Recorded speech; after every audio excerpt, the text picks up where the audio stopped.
Okay. And according to my clock, it's 2 hours. Okay. Okay.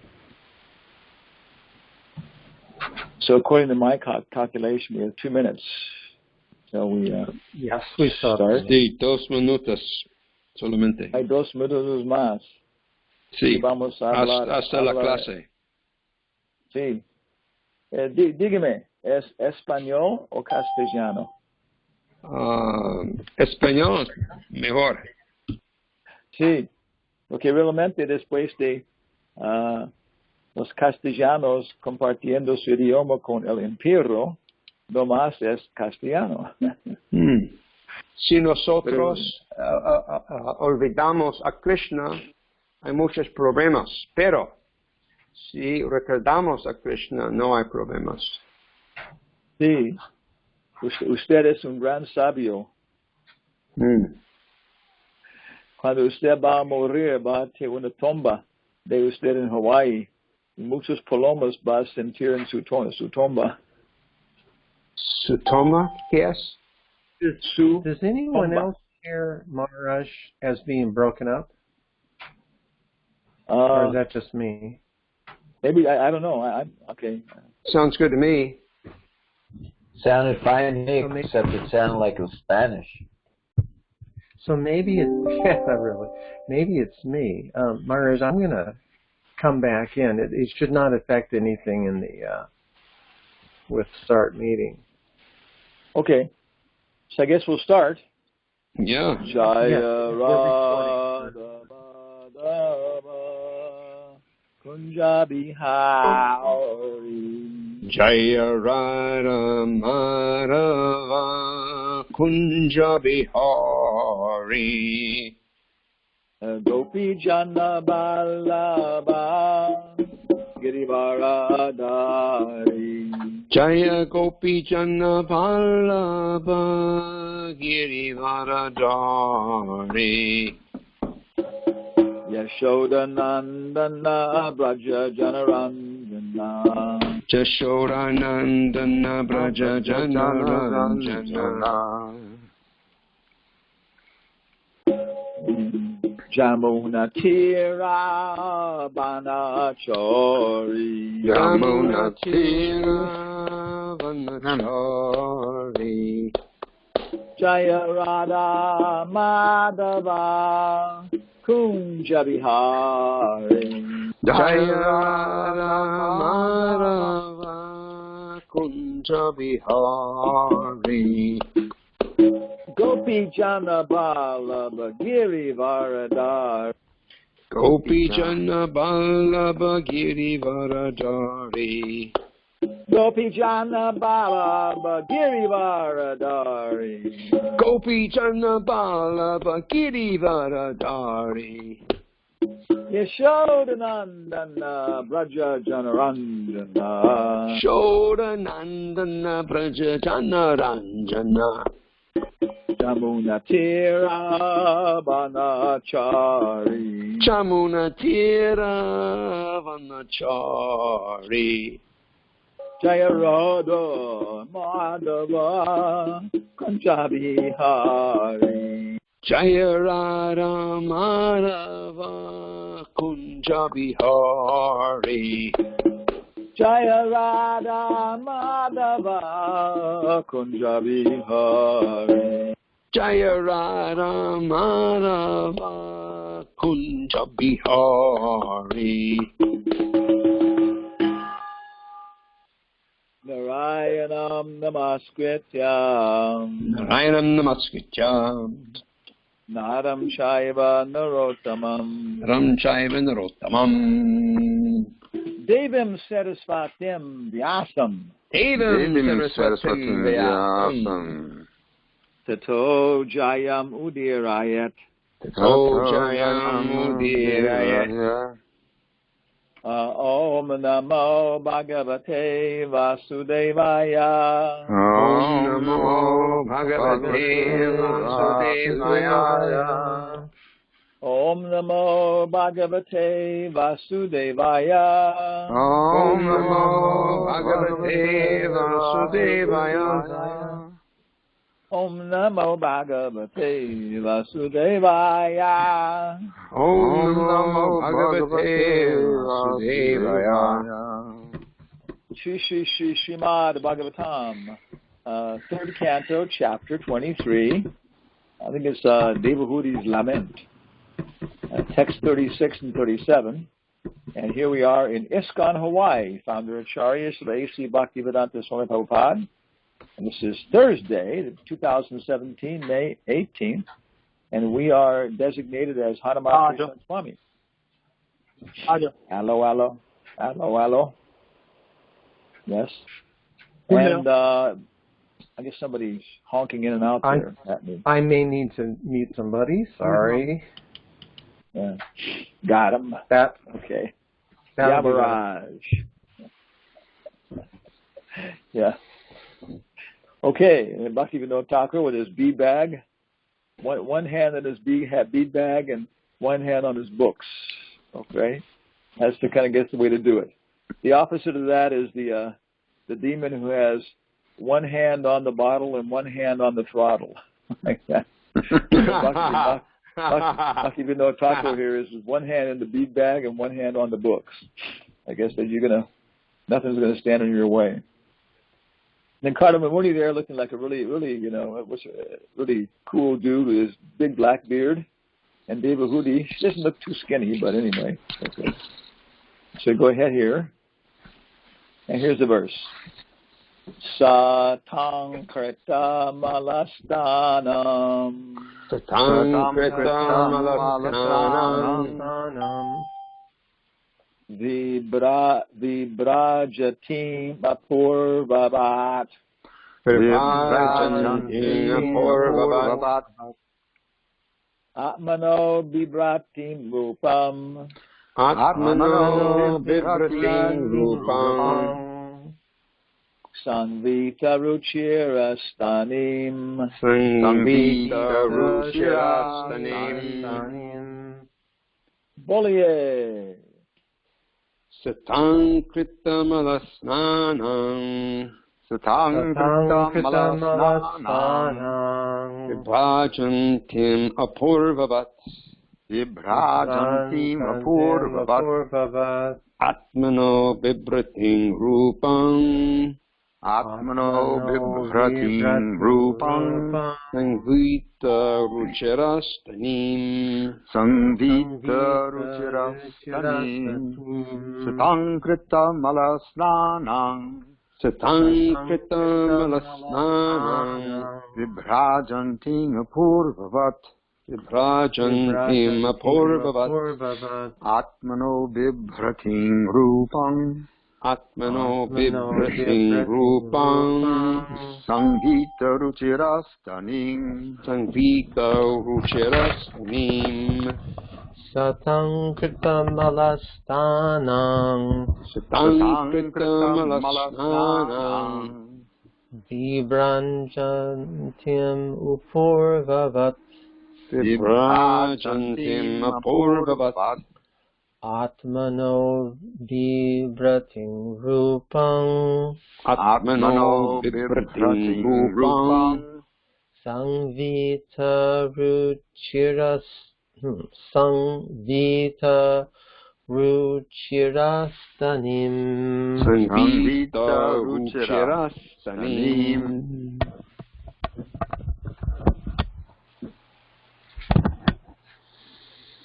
Okay. Vidyadari sahasrena. Vidyadari sahasrena. Sevyamanang suvasasam. Sevyamanang suvasasam. Jata bhava vimanang tad. Jata bhava vimanang tad. Arohayat amitrahan. Arohayat amritan. Maybe someone else chant that haven't chanted? Others? Any Manachis? Too late. Oh, there we go. We're back.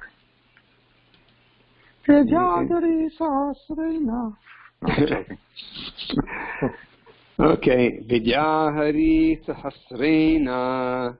Vidyadhari Sahasrena. Sevyamanang Suvasasam. Sevyamanam Sivasasam. Jatapavo Vimanang Tad. Jatabhavo Vimanam Tad. Arohayad Amritahang. Arohayad Amritahan. It's a little bit interesting. We could spend all day chanting these mantras, very satisfying.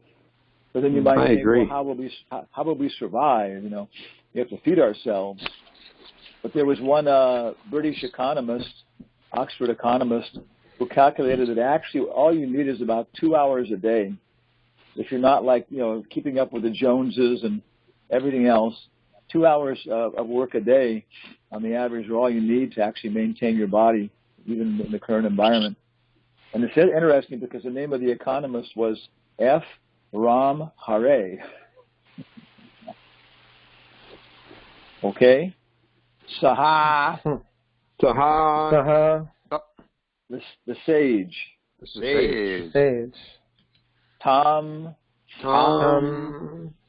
Her. Devahūti. And of course, the dictionary told us that means divine vow. Yeah. Kritamala Stanam. Bathed clean. Vibhajantim. Shining forth. So I guess Braja means to shine, and Vibhaja means shining forth. Apurvavat. Unprecedentedly. Apurva means without equal. Atmanaha. Her own. Bibhatim. Possessing. Rupam. Beauty.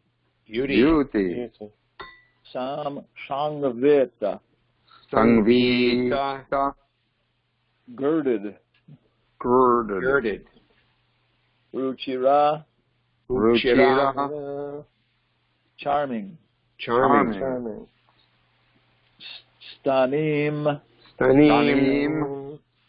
With breasts. Some of Prabhupada's language, like he has samvita, girded, and sometimes Prabhupada uses the word girdle. There was a very, very beautiful girdle of pearls hanging around her well-developed hips. And of course, now the word girdle in American English only applies to a lady's undergarment. You know.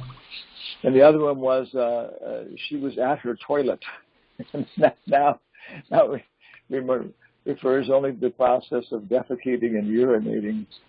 But originally, 1925-37, in English language, it referred to the whole process of putting on your makeup, adjusting your hair, situating your hat, having your maid lace you up. So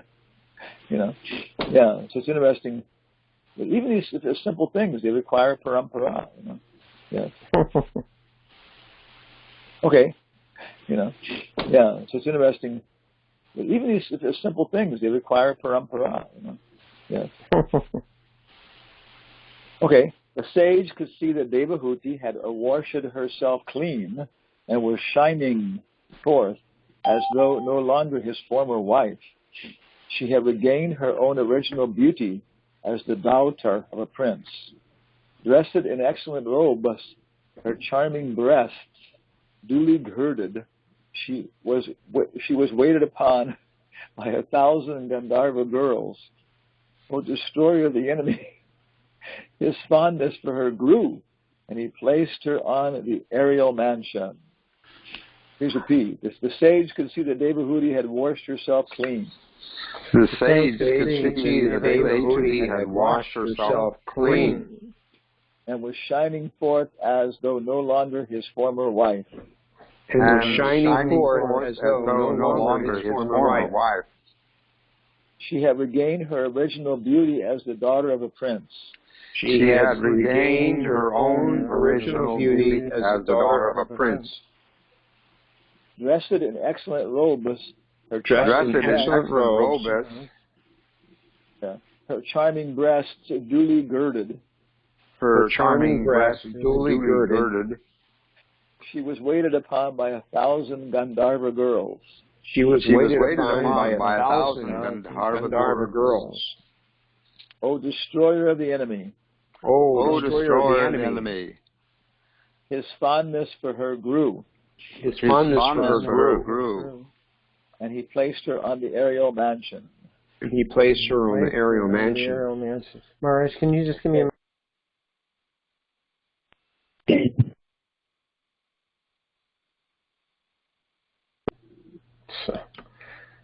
Sorry, sometimes it's difficult to manage. Okay. Yes. So right away in the translation here, in these verses that are going on, we're getting a very, very elevated description. We've been reading a lot of literature from Gutenberg.com and Free Read from Australia, and a lot of this is from 1896 on up to about 1945, and maybe in the early turn of the century. And when there still were principalities, the King of Germany, the Emperor of Russia, the King of England, these are the real force. So many, things like that. And so then it was really what is a king or what is a prince, so on. So she has 1,000 fairy girls. These are pretty elevated girls, and of course they're not just like one mass. They're probably organized into different groups with group captains, and so Devahūti can say, "Oh, Fuzzy, can you please prepare the dinner party? Oh, Crispy, can you please get ready a little boat trip for myself and Maharaj?" And it's arranged like that with one word, one discussion. All these things are filled in, taken care of, and of course you have to lay your clothes out for dinner. A lady would always go out, with her hat. The hats, of course, were creations in themselves with fruit on top and set at a proper coquettish angle, And of course, if it was a little bit late and time for supper, not for dinner, then they would pick the club they were going to go to, and of course, the lady might comment, Prabhu, I could not get back and change properly for dinner. I'm wearing a hat, so we can't go to a very, very high class place. Have to go to a little more lower class place. So royalty is a very, very refined, cultured expression of culture. In Hamlet, when Hamlet says about his father, there's something rotten in Denmark, his audience understood what he was saying, because Denmark was how you addressed the king. When the Prince of Norway comes in, or the ambassador of Norway comes in Hamlet, the king says to him, "How fares our cousin Norway?" So the king and the kingdom were Chintabeta. They were simultaneously one and different. So to insult the king was to insult the country. And the country was a very sophisticated personal structure with relationships and kings and dukes and earls and counts and viscounts, ministers, janissaries, that. So we're coming out of an age which we've forgotten. The Ottoman Empire, looking at the history of that, with Suleiman the Great. He went all the way from, conquered a lot of Middle East, all the way through to the gates of Vienna or something, the Muslim Empire, the Ottoman Empire. Then he started to attack other Muslims as well, his dynasty. So it was a very big, powerful dynasty and very rich in architecture, medicine, literature. So trying to get some perspective here on what it is, and to be then, she grew up in this. So from the very beginning, she knew who she was. She wasn't just some serving girl. She was the power. The power behind the throne and everything else. So she had regained her original beauty as the daughter of a prince.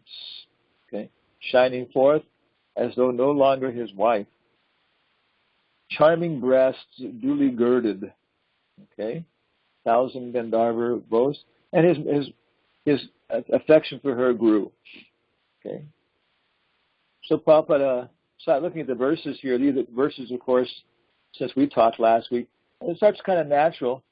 Kardama sees Devahūti, and he kind of comes off of his preoccupation with his austerities and everything else, and looks at her and what she's been doing. It kind of comes to his head, hey, my goodness, what has my wife been doing? So she has two prayers, and she asks for two things, basically. She asks for facility for her bodily regeneration, and then she asks for a nice residence. So those are the two things that I might say the natural feminine consciousness. I would say Radharani is not different. Radharani also, Prabhupada said whenever Radharani goes out, because of her womanly nature, she always likes to be well dressed. Well dressed. It's kind of, I would say, to inform the girls that when guys go out, they kind of like many times like not to be well dressed. Guys will criticize guys for being too well dressed, overdressed. It's kind of very common, where ladies will kind of, I guess, will criticize other ladies for being underdressed more than they will criticize them for being overdressed. Guys like manly smells, like body odor and ketchup. The differences. So guy's natural tendency when he goes out will to be look a little manly with some work clothes and maybe a little bit of perspiration on his body, and go to the hardware store in his pickup truck and buy some tools and some lumber. Okay, he feels like a man.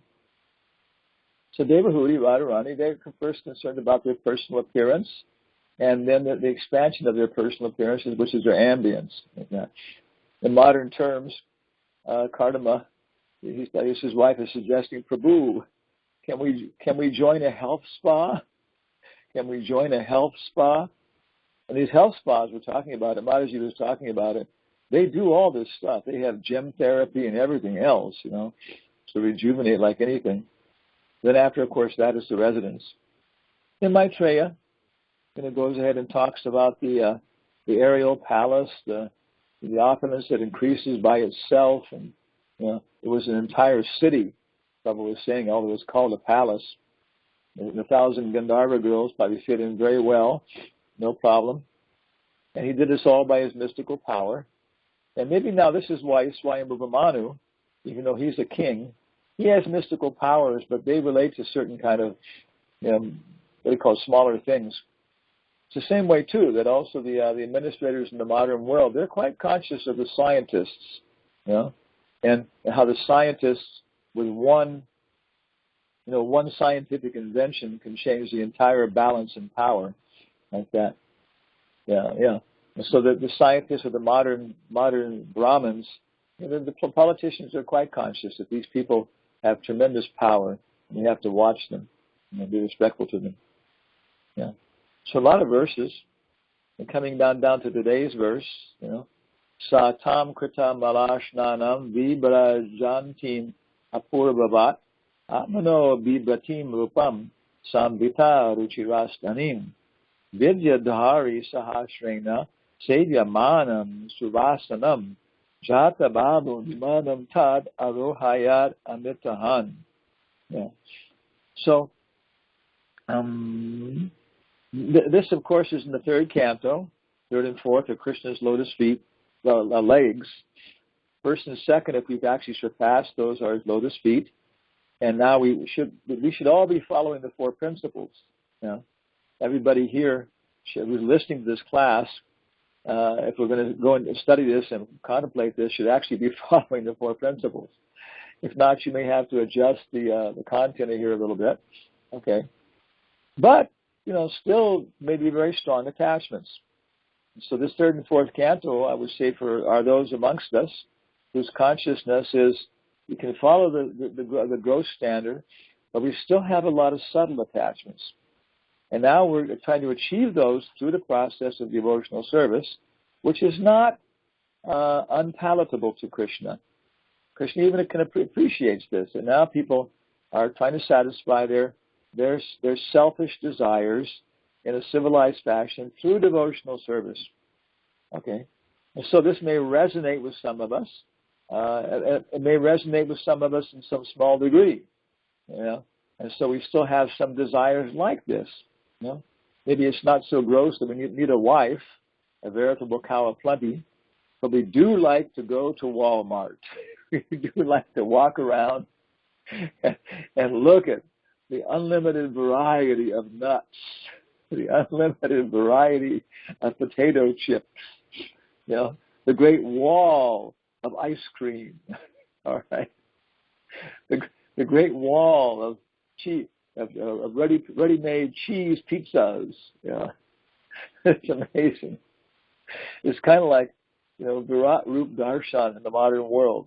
I guess you have Walmart wherever you are. Probably over 1 million items. I haven't done it, but one time I was with a friend. We kind of stumbled on the lipstick aisle. Every kind of lipstick you could ever desire, or possibly could desire. You do desire or could desire in the future is all here at one time. Pop-up pink, hot petunia. So there's a test. Walk around in Walmart and see how advanced you are. Okay, start seeing all these things for Krishna. You walk into Walmart and you say, Shri Vishnu, Shri Vishnu, Shri Vishnu. Okay, the entire Walmart is prasad. Haribol. So this is maybe where we are now, and it's describing the story. Try and read it a little faster, maybe, to get caught up in the things here. So Devahūti's a really good girl. Nobody can expect a wife like this amongst us. Simultaneously, nobody can expect a husband like Kardama. But the tendencies are there. Okay. So now, Kardama is seeing his wife. Purport: before her marriage, when Devahūti was brought by her parents before the sage Kardama, she was the perfectly beautiful princess. She was the perfectly beautiful princess. It's interesting. Prabhupada uses the what's the word? What's it called? The article. There's two of them. This means this is kind of like archetypal. She was the perfectly beautiful princess. And Kardama Muni remembered her former beauty. But after her marriage, when she engaged in the service of Kardama Muni, she neglected to care for her body like a princess, since there was no means for such care. Her husband was living in a cottage. Cottage means what? It means like you take 4 sticks from the forest. You can probably find, if you go to the forest, you can probably find some quartzite, some granite with pretty sharp edge. And you can probably go over and just get up 4 saplings pretty well. Go over to some place by the river, a little bit up from the river where it won't get flooded. And pour a little water, and then you can settle in. You can dig out the earth pretty well, pretty easily. And then you put your sticks in there and pile a couple of rocks and put some mud and pour the mud in right in there. And it dries out. So now you have 4 pretty staunch poles going up. Actually, probably says this one place. Yeah. Then you just kind of bend them over and take some. You find plenty of vines in the forest. Tough guys. Take those over and tie your your 4 poles down. Now you get a roof. And take some more cross poles and just tie those on.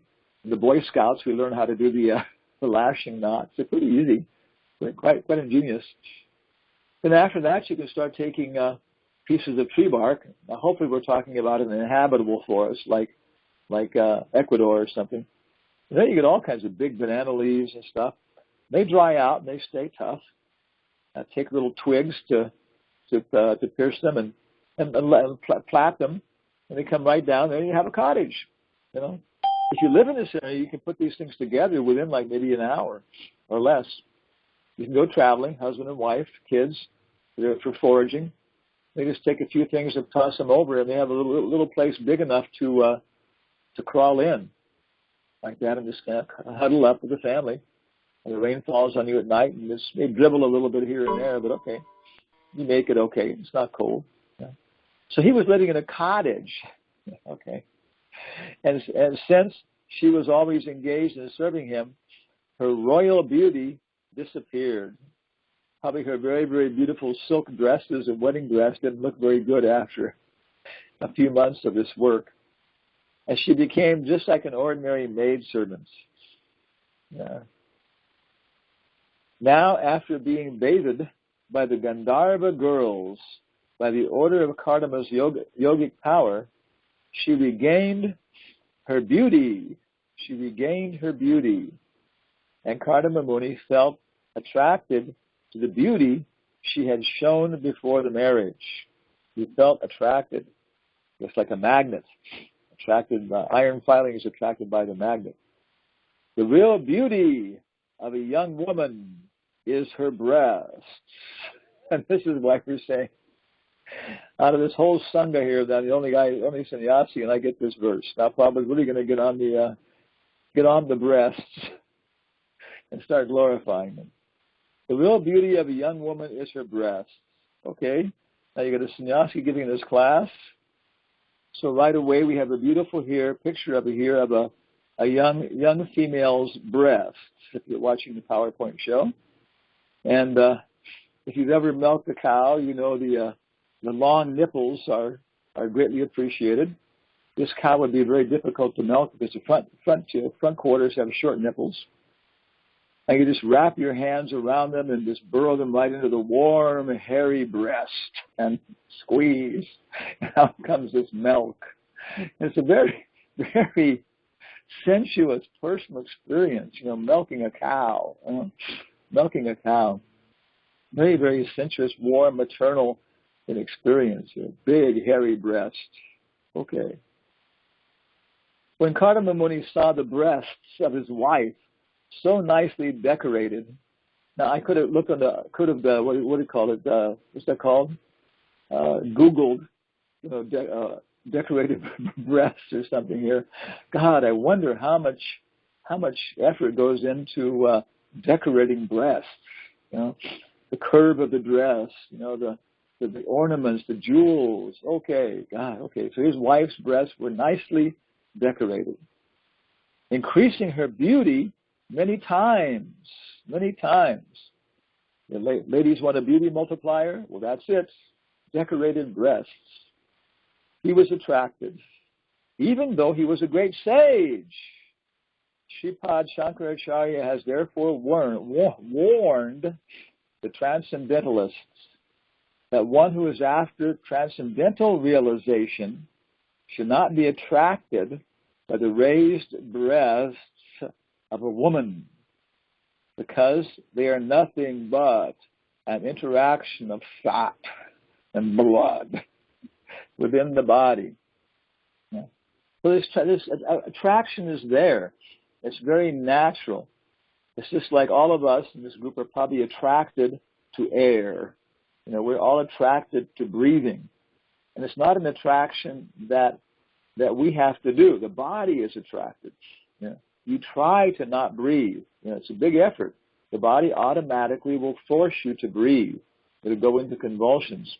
If you're asleep, you breathe. Totally unconscious.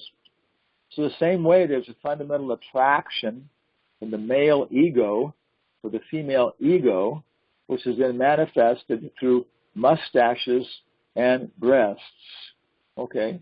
And when the male ego is agitated by the female ego in the form of nicely decorated, full, round, firm breasts, then he twirls his mustache. And when he twirls his mustache, then she, oh my God, what a beautiful mustache she has. It looks just like the mustache on my father's goat. Okay?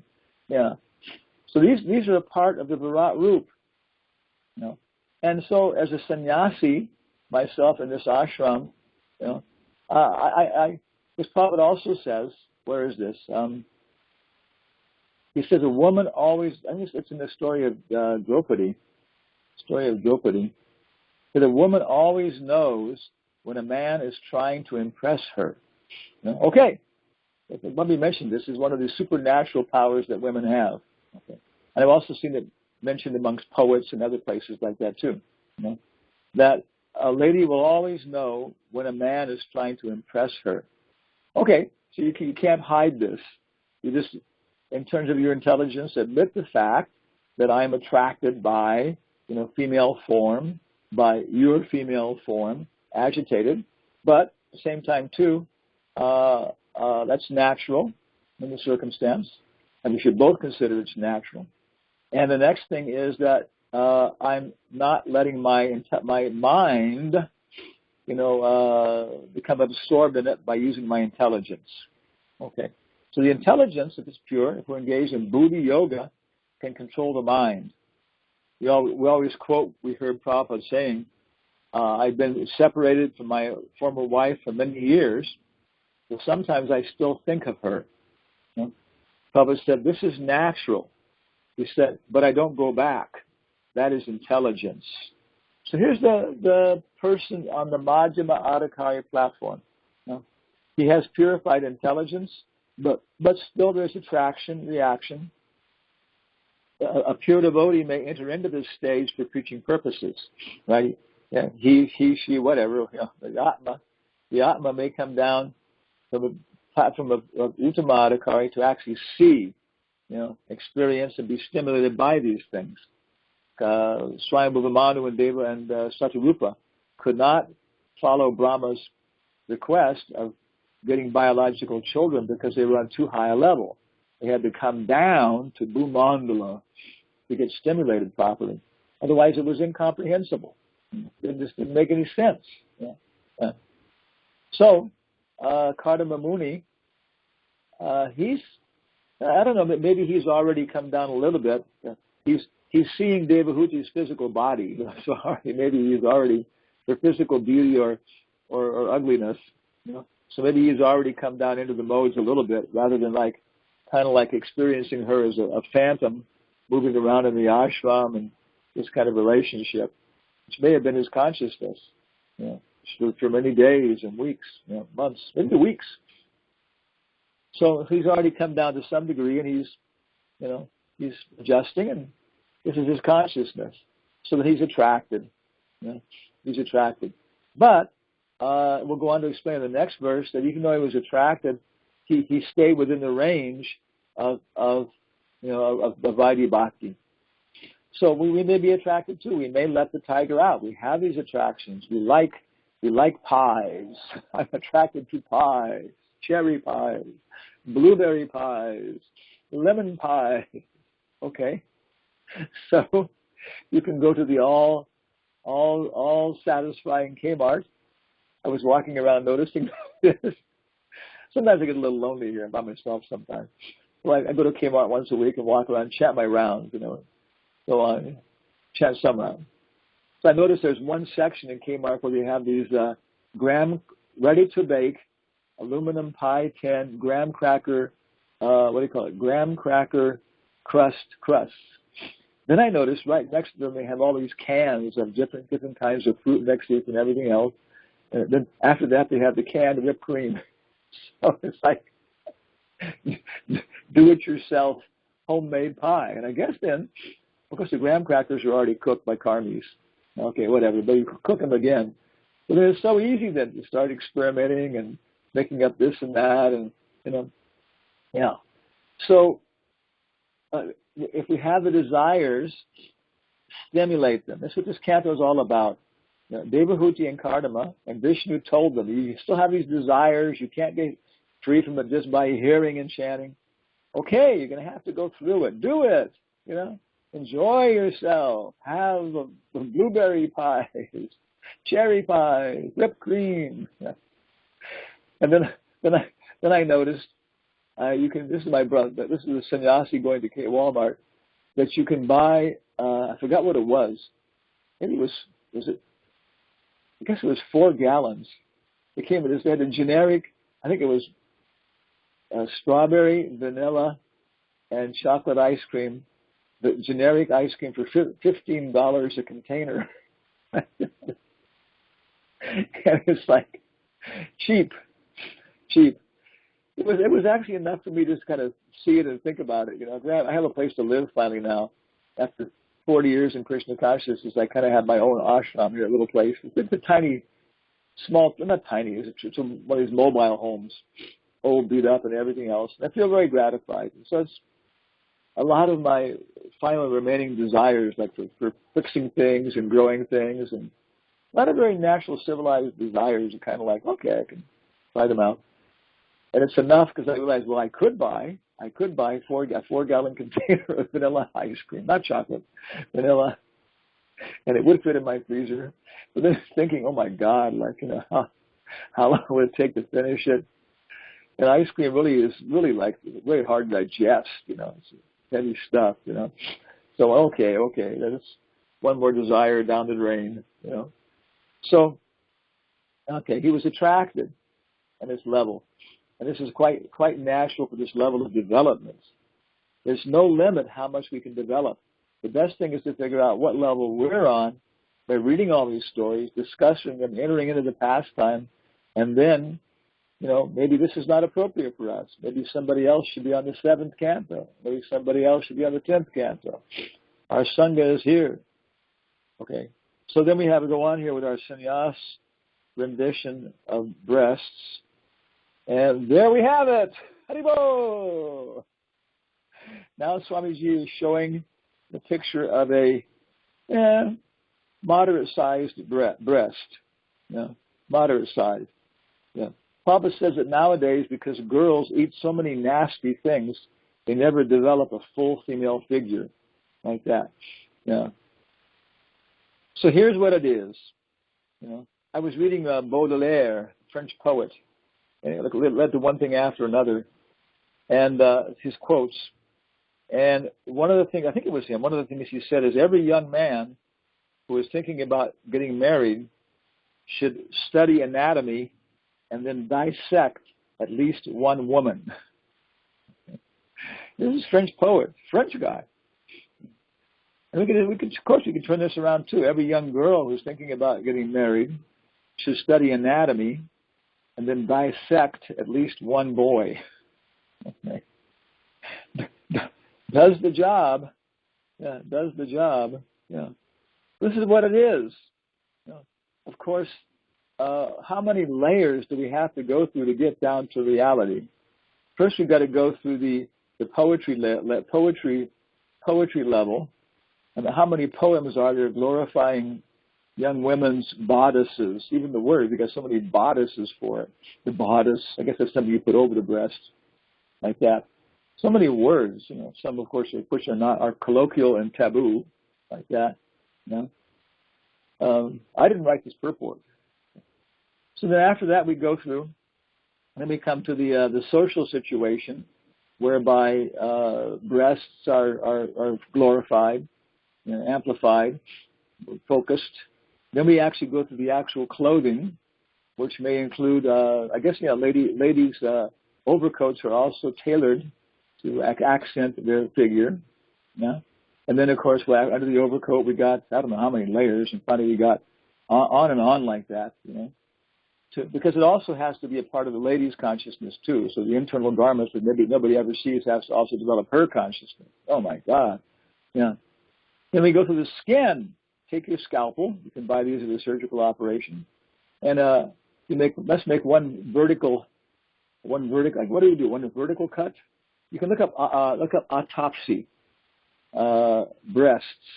And I didn't include those. That was just too much. You know, you'll find the pictures right there. Autopsy breast. Yeah, I think you do a curve cut around the bottom and peel the skin back. And what do you get? Then you get fatty tissue. Okay, fat. Then you get mammary glands. And what these do? These are interfaced with the blood system. Very, very thin interface. So on the one side is blood, and then the mammary cells that they extract from the blood, the milk. It's very interesting. Other cells also do that. They extract from the blood what they need. Then, of course, it goes into the ducts and is available then for the baby. Haribo. So now we're talking something a little more elevated, elevated use here. So that's it. Here we have another one here. Mastectomy. Terrifying word. I don't know how many. Kardama Muni was attracted to Devahūti's well-girded breasts, but I have a suspicion that word mastectomy, causes, negative reaction amongst most women who aren't transcendentalists and yoginis. Also probably castration causes the same reaction, the same word to men. We actually take it to heart. And down below we have a skeleton. They're looking at the skeleton. So this kind of what's the word? Meditation, contemplation is necessary.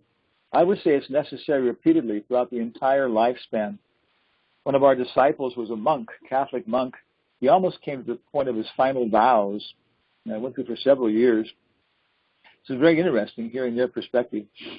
And they have a guru, whatever, in the ashram. And one of the younger monks was very agitated and sexually, and he was asking the older monk, their guru, one time, he said, "When does this sexual agitation stop?" And the older monk looked at him and said, 3 minutes after you die. So it's there. It's in men, it's in women, it's in what do we call these guys? Bunnies and hares, cows and bulls, mares and stallions. Every place. Amoebas are more efficient. They don't have to have sex with anybody. They've perfected the process. They can just have sex by themselves, and they can eat halava with their entire body. So you want to enjoy life, become an amoeba, and you can gratify your desire for halava and sex, in a much efficient fashion. So I cultivate this consciousness as a sannyasi, and to some degree, of course, grihastas, men and women, should also cultivate it. They should remember, they should think about these things sometimes.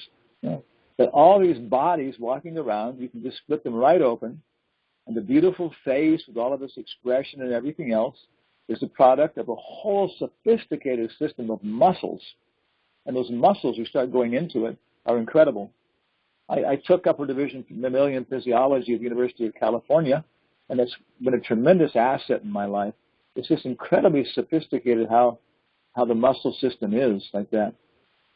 And from that, it can move the skin, which in the youth, of course, is creamy and has all these estrogens going into it. And then, it can move it in a very, very fine fashion. And the estrogens, of course, and everything else are creating all this concentration and attention on the skin. And so the owner of the body, of course, their concentration is actually there. So because their chitta is absorbed in their skin, that is communicated, Sangha Sanjayate Kamas, to other observers. So other observers, women, men, are also then, stimulated by consciousness. The consciousness is there in the skin. So lust, the consciousness is lingering unnecessarily on the senses, and lust comes, and then greed, and then anger. So anyway, this is all these beautiful breasts. We just cut through the blouse. I guess you could have cut through the society, cut through the blouse, cut through the skin, and that's what you got. And cut the whole thing open: intestines, heart, teeth. You're weird. Well, if I'm weird, so was Solomon, so was Socrates, so was Confucius, so was Jesus Christ, so was the Prophet Muhammad. May his name be blessed. So was Shakespeare, and so was Cervantes. You look at this, and all these cultural things, the same contemplation is there. What is this? And depending on how we purify ourselves and cultivate it, then it goes higher. Shri Bhagavan Vivacha. Okay, that's kind of the purport, I think. So a little perspective here. 16:1-3. Shri Bhagavan Vivacha. Abhayam Sattvam Samsudir Jnanam Yogam Vyavastitahi Dhanam Dhammas Cha Yagnas Cha Svajayas Tapa Arjavam. Okay. And what we're taking out here is Abhayam Sattvam Samasudir, Jnanam Yogam Vyavastitaha. Supreme Personality of Godhead said, fearlessness, purification of one's existence, cultivation of spiritual knowledge. Yeah? These transcendental qualities, O son of Bharata, belong to godly men endowed with divine nature. So here Krishna is talking about the Varna Ashram system. So people ask me, one guy challenged me, one Indian guy, what is your definition of sannyas? And so I just quoted this one. Abhayam Sattvam Samsudir Jnanam Yoga Vyavastitaha. And Prabhupada says in the purport, he amplifies that. The social institution known as Varna Ashram divides society into 4 social orders. It is not meant to be divided by birth. These divisions are in terms of educational qualifications. Okay? They are meant to keep society in a state of peace and prosperity. The qualities mentioned herein are explained as transcendental qualities meant for persons making progress in spiritual understanding so they can get liberated from this material world. Varna Ashram system, the sannyasi, or person in the renounced order of life, which could also be a lady, informally, is considered to be the head or spiritual master of all the social statuses and orders. Yeah? The sannyasi, so the brahmana is a spiritual master because he knows Brahman, or the other orders, and then sannyasi is a high class brahmana. Yeah? For a sannyasi, the first qualification should be fearlessness, abhayam, because sannyasi has to be alone without any support or guarantee of support. This is different than a brahmachari now. Some people say, I've been a brahmachari for 40 years, Prabhu. There's no reason. I'm not different than a sannyasi. But there really is. You may go off on traveling Sankirtan with your van and your brahmachari assistants and preaching, everything else traveling. But if the van breaks down, you call back the temple and they say, well, leave it there, just abandon it, we'll fly you back, or I'll wire the money. So you have a guarantee of support if it's a proper brahmachari ashram. And I see in ISKCON it's the same way, Brahmachari is integrated as somehow they're being taken care of by the institution. But a sannyasi, you've got to give that up. My experience was I gave it up. I could not have my independent opinion about things unless I actually just gave up the support of the temples. As long as I was dependent on a temple for support, they would put pressure on me. Maharaj, you've got to tell your disciples to do this and that. Maharaj, you shouldn't preach like this and that. Maharaj, support me against this guy. Subtle sometimes, but it was there. So I really had to go to the point of sleeping under bushes at night, several times. Pass the night under bushes on the street and things like that. Yeah, ready to do it again. But I was independent then. And sometimes there was a great gnashing of teeth by the temple presidents and GBC people because they couldn't control me. But in the end, there was appreciation. Okay, this guy's independent of me, and therefore I know he's giving me an honest opinion about myself also. Okay, it's nice to have some guy in this mess who's not, being controlled. Okay, he has to be fearless. If one thinks, after leaving my connections, who will protect me? He should not accept the renounced order. Of course, there are different levels to this. Now, one must be fully convinced that Krishna, or the Supreme Personality of Godhead, in his localized aspect as Paramatma, is always within. Fully convinced that he is seeing everything and he always knows what one intends to do. So he should be convinced enough to go ahead and take the experiment, to go from Vanapras to Kurichak and get outside the community, live in an independent place like that, only be involved with the social activity at certain times. Other times, the Kurichak, independent of it to that degree. Then he has to purify his existence. Okay, so he has to become a Bahim. There are so many rules and regulations to be followed in the renounced order of life. Most important of all, a sannyasi is strictly forbidden to have any intimate relationship with a woman. Any intimate relationship with a woman. He is even forbidden to talk with a woman in a secluded place. Of course, it's a big standard. Even if you're in a room with other people and you're talking to a woman over a telephone, nobody knows what she's saying and how you're responding. Yes, yes, no, no. No. What is a secluded place? One time I remember Prabhupada saying a secluded place is any place where a man and woman can discuss illicit sex and nobody will hear about it. So if you're sitting there with one thing in ISKCON is the open door policy. The sannyasi can be alone in a room with a woman for discussing her service and her emotional problems, as long as the door is open. But many times, there's enough seclusion with that to discuss things. You notice somebody coming to the door, or maybe somebody sitting outside the door and listening. Okay. There are different levels of how we apply this. It's a very practical thing in terms of spiritual life, so on.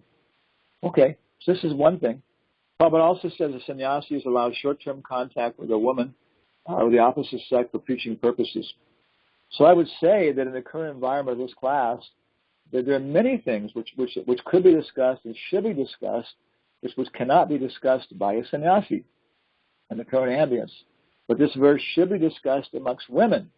Women should discuss this verse amongst themselves with great benefit about breasts. Yeah? And then the men should discuss it amongst themselves. Yeah? We should have ashram gurus. Ladies need mature ladies to be gurus in their ashram training. Men and brahmacharis, they need ashram gurus to train them in their ashram, like that, and so on. So there's many, many more things you could have said about this, but they not as a sannyasi. We can't talk about them that way. But also as a sannyasi, we can talk about cutting up breasts, where some of the grihastas may think, oh my God, I start talking about this, and I'm going to become unpopular with the women, and they're going to make my ashram life hell. So I'll soft pedal that. But a sannyasi can do it, should do it. Lord Chaitanya was an ideal sannyasi, and when he was at Puri, his feminine devotees could not even come near to him to offer their respects. They were advised to bow down from a distant place.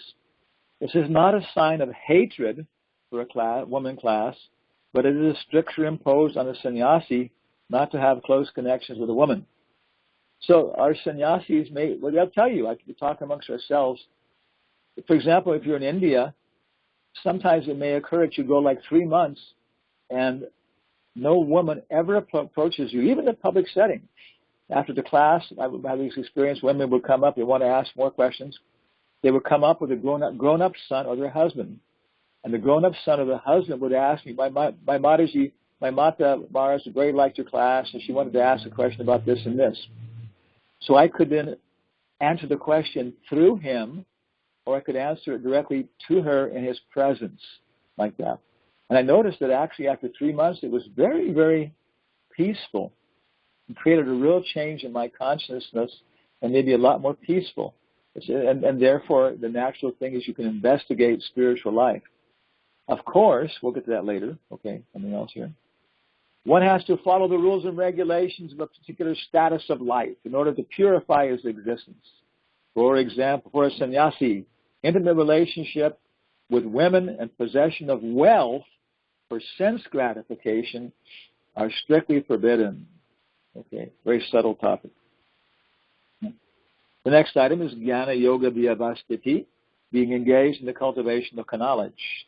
Sannyasi life is meant for distributing knowledge to the householders, okay, and others who have forgotten their real spiritual life of spiritual advancement. Yeah. This is the duty of a sannyasi. If he is actually advanced and so ordered by his spiritual master, he should preach Krishna consciousness with logic and understanding. And if one is not so advanced, he should not accept the renounced order of life. So, theoretically, everybody is supposed to have the Bhakti by Bhava diploma before they take sannyas. Just like now everybody is supposed to have the Bhakti Shastri diploma before they become Brahmins, like that. So these titles and the formalities should be, they can be. We're working in this area, trying to adjust these so it's a very practical, natural, satisfying thing. And of course, different people are going to do it in different ways. Okay, there's Madhvacharya. But even if one has accepted the renounced order of life without sufficient knowledge, he should engage himself fully in hearing from a bona fide spiritual master to cultivate knowledge. There we have it. If you're not complete in your sannyas situation, then your duty is then to hear full time. not just like squeezing in a class in the mornings like that and something else a little bit here and there, which in the Grihastha life many times which is what goes on. And of course, even in Grihastha life, you begin to figure out how to increase your hearing and chanting, cultivate your logic, cultivate your spiritual, your memorization of Shastra and logic to connect that. And okay, then you're ready for the automatically for Vanapras and then to go ahead in sannyas situation. Okay. A sannyasi or one of the renounced order of life must be fearless, sattva samsuddhim, and jnana yoga. The next item is charity. Charity is meant for the householders. Okay. And so, of course, the real conclusion to all this is that breasts are auspicious if we're talking about the gopis. I couldn't find it. I think it's the nectar of, where is that? I can't remember where it is, and I tried to find a database search, The Prabhupada says the breasts of the gopis are always auspicious. They don't represent envy and, what's the other one, envy and greed. No, they represent service to Krishna. So they're very, very, if you're on that level, you can meditate on the gopis, the breasts of the gopis. But of course, this is not something, this is going to be discussed at a Madhyama Adhikari stage. And even on the level of Baba, okay, that level. But that's a very, very confidential level. It's not a public level. Okay, so finishing off here. Thank you very much. Param Vijayate Shri Krishna Sankirtanam. Questions. Let's limit the questions here. Any questions, comments, complaints, anything else on this interesting topic? Sure. Maharaj, I got bad connection here, but I still have control. So, well, I especially like the class. I like exposing, I guess we call it the naked form of the material nature. I was sitting down, have a piece of toast, if I had my little phone there to watch the visuals, and he started talking about, now we're going to show the breast, and boy, there it was with all the skin off of it. And boy, that was well done. But I wanted to mention that just knowledge, mundane material knowledge alone of the anatomy of the physical body clearly doesn't free one from very, very strong, uncontrollable sex desire. And there's, I just came back to my computer and I was just looking at all the surgeons that have had, like tons and tons of surgeons that got busted for sexually assaulting their own patients. And, while they were under anesthesia or very unnecessary things during examinations, et cetera, et cetera. So that jnana really has to magically be turned into vijnana by bhakti. Otherwise, it's not a sure way to control one's sex desire. I was thinking exactly the same point. I would have gone into it and stuff, but the time wasn't enough, But yeah, it seems that in many ways the most lusty people are the doctors and stuff, exactly. They sure know the anatomy of a breast and the anatomy of the woman's reproductive system and so on. But it doesn't, ultimately, it doesn't do them any good without purification of the heart. If we're not pure devotees, then we can take shelter of this kind of jnana, absolutely, by Vairagya to protect us. And we know I'm doing this, I'm doing this, but ultimately it's automatic. It's automatic when I get to higher platforms. But like you said, even for us, seeing, that's very helpful. Looking at the picture that you had, because even though we're not pure devotees, but we are devotees, and our jnana is turning into vijnana, and this really does help facilitate that. It definitely brings it to another level that I don't think someone who's performing bhakti is going to experience. So it's even for us is very, very, very helpful, because it's a gradual process to become freed from these attachments. and even having the desire to be free, from it. Kapila, of course, with his mother, that's very advanced level. We're already up to the level where we can, get our head off the ground and actually look at Krishna's legs like that on the third canto. And even he, introduces so much Sankhya with strong discussion of material nature to her like that. Yeah. Yes. Anyway, very nice class. You have my attention. Rukmini's discussion with Krishna, right? That's a real ladies. Yeah, she describes, she says, who could be attracted to a so-called husband, which is nothing but a bag of pus, stool, urine, and blood, and she says, decorated by a mustache, So there was one time, I didn't go into it, there was this picture in psychology, you can put a little dot of mercury on the eye, a little dot there, and it kind of sticks. I mean, if you look left and right, it'll reflect the light, of course, So they have these things where they can show people pictures, and then it sees how where their eyes are moving on the picture, where the fixations are. So one of them was a very, very bucolic country scene at harvest time, maybe like Baroque picture with people cutting the wheat and stacking it up and bringing in baskets of fruit, and everybody out there, and men in their leather coats and sweating and working, and full-breasted peasant girls with their bodices and everything else, so on. And it was very interesting. There was quite a number of people. And in that big scene, the first fixation of the men was the full, nicely decorated bodice bust of the women. That's where the men would fixate first, that whole scene, all the variety. Now, here's the question. Where did the women fixate first?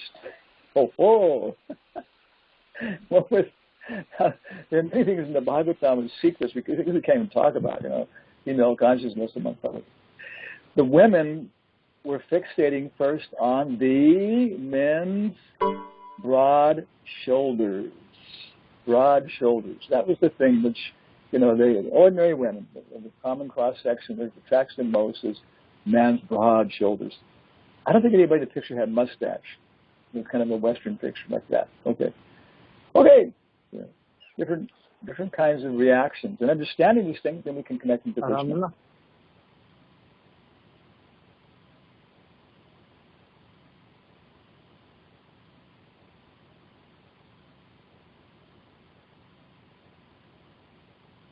Is everybody muted, Ramananda? No, quiet all of a sudden. No, we're not. I'm sorry, my connection is real poor because of my internet here. I'm having some problems with my internet. Okay. Well, I guess everybody is contemplating the content. Okay. Was that Voltaire that said if you ever think of getting married, you need to dissect one woman? Who was the French author? I was looking for a quote. I think it was Baudelaire, but of course he's related to Rimbaud, and he's related to Balzac, one after another. And there's actually some good wisdom there. You quote these things in the kind of audience that's related to them. They say, oh, okay, yeah, the guy's quoting our authorities, and okay, so maybe some content what he's saying. But I think it was Baudelaire. You just look up for Baudelaire quotes or Balzac quotes or something, and it should come up, But it's a very universal thing. I think Confucius, Socrates, Solomon, they're all going to talking about this. And that's for women, men, women, either way. You really understand. It's very any person with intelligence figures out right away, Jnana Yoga, that this body is just a superficial representation. But the thing is, they don't know where the real source is. Then, when I start looking at, very seductively dressed, I'm not looking at much, but when I'm confronted with seductively dressed, very beautiful, maybe even chaste, whatever, women, very stimulating female form, one of the mode of goodness maybe. Then this consciousness kicks in, but the face, which is so stimulating and so communicative, sometimes very, very stimulating, a lot of Shakti pouring on you there, like that. I think, well, this is, again, it's just a cell phone. It's just where's the real person? And you go beyond the skin like that with that consciousness. And so many times, very, very, very, very, very prominent motivation amongst women is fear. Fear. Much more tamasic presentation. So many, many times all the presentation of trying to stimulate a man with desire is based not upon desire, but based upon fear. And then trying to get security and protection and these kind of things and so on. So you can go beyond that. And you see, and then I've seen people, deal with this. But a devotee, very good Ayurvedic devotee, very intelligent person, big professor in South America. And right away, he goes through that, and he's a doctor, Ayurvedic doctor, and right away there's a reaction that the female patients just relax. Yeah, okay. I haven't got to put on a facade. I'm afraid, and you're okay. I can reveal that to you, and that's of course 90% of what's causing my bodily problems, my anxiety, my stomach problems. Okay, I guess we'll kind of stop here. Otherwise, you can kind of go on till the cows come home. And thank everybody very much. It's always a very satisfying week of. Hey, Marge, one last little question? Okay. Like you mentioned, it was a good point. Sannyasi is independent. You're willing to sleep under a bush. There's other things to discuss. However, like some sannyasis get banned. There's Madhava Swami, and it's a big thing. People discussing why is he banned, and he's not allowed to speak. And so he's, I don't know, speaking his mind, but then he got banned. He can't even speak in any temple. So there's some line over which people cross. Other people say he didn't cross that line. What was he saying? I don't know. They won't even say what he says. I've seen him preach, and it's very outlandish sometimes. He says some wacky stuff, but they've also suspended his sannyas. So do you have anything to say in that account? Daksha Yagna. No, Prabhupada, in the end, Prabhupada says, right? Prabhupada said actually the whole thing was really in a sporting spirit, because it was actually a competition between Brahmin Tejas and Kshatriya Tejas, and they were just kind of like carrying on and stuff like that and so on, And so that's one thing I would say, that it'll always be there.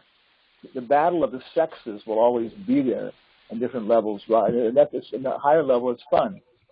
So on a higher level, this GBC sannyasi conflict, if I would state it, temple president sannyasi conflict.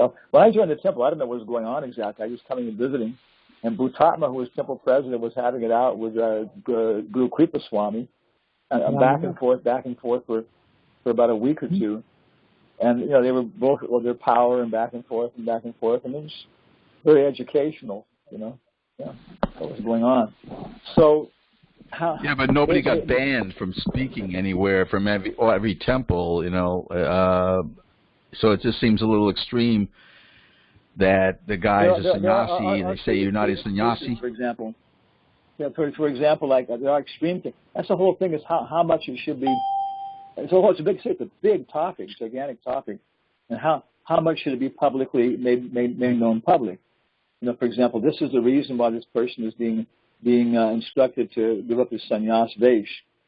And there are cases where somebody was engaged in illicit sex for quite some time, and after discussion with their godbrothers and everything else, the conclusion was that they were blaming the environment, they were blaming the women for causing it, and it was very, very much, they were not in any kind of consciousness of remission. And it looked like, there's a guaranteed condition if they go on the sannyasa ashram, it's going to continue. Okay, I'm over it now, Prabhu. Yeah, you've been over it 5 times. So then this point was, no, you should leave the sannyasa ashram.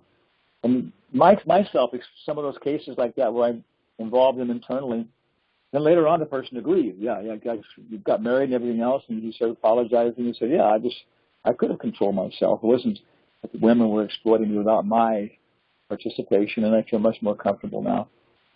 So it's well, in this case, I'm thinking of Madhava Swami. There's not any talk about that. It's just they don't like the way he preaches. He's eccentric. But who he is. To some degree. Yeah. Yeah. And also, so you're not aware of every. At that point. I mean, you wouldn't get on a high horse and defend him, but. Yeah. There are people like that too. For example, not to mention names during the Bhagavatam class. That's one of our things. But there are certain sannyasis who've been really, really harassed by the GBC for their outspoken position. They've stuck to it. They've been sanctioned informally, by the GBC committee, everything else. They've stuck to it. They've listened, and after that, it came out that what they were saying was true. And then there were apologies from the administrators that you were right, and thank you. You saved our institution by this, and so on. So it's both sides of the thing, and it's a matter institutionally how we're going to deal with it. But ultimately, the same point is that ultimately, institutionally, the head of ISKCON has to be the sannyasis. Institutionally, but above them are devotees, being devotees. But externally, as an external administrative thing, unless the sannyas is appreciated.